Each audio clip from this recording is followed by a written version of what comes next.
Magandang araw sa ating lahat. Bago ko umpisahan ang aking alibati, nais ko lang makilala ang aking sarili. Ako nga pala si Josie Pascua at ngayong araw na ito ay nais kong bigyang tingin ang isa sa pinakamahalagang institusyon sa ating lipunan, ang pamilya.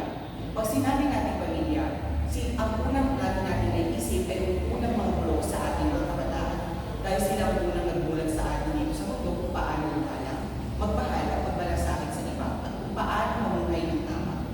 Pag sinasabi natin pamilya, sila ang unang nalalapitan natin sa oras ng mga kagipitan, oras ng kasiyahan, oras ng lumubog tayo dito sa mundo.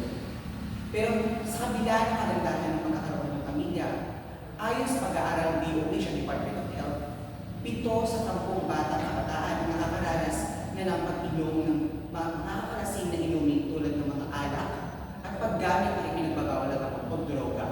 Dahil ang mga dahilan ito ay dahil kulang sila sa suporta ng kanilang pamilya o hindi nila naranasan ang pagmamahal na pinapakita dapat ng magulang sa mga kabataan o sa kanilang mga anak. Kaya naman, isa sa pinakamahalagang foundation, pinakamahalagang pundasyon ng maganda at pagsasama-sama ng mga kabataan o isang pamilya ay ang pagkakaroon ng pagmamahal, malasakit at pagkakaroon ng paggabay ng magulang mismo sa kanilang mga kabataan upang sa ganun ay mamuhay sila ng payapa at mamuhay sila ng tama dito sa mundo. Sapagkat pag binibigyan ng pamilya o ng magulang ng gabay ng isang kabataan, natututunan niya kung paano mamuhay ng tama tulad ng pagkaka sa iba, kung paano mamuhay ng tama at naaayon sa batas dito sa mundo.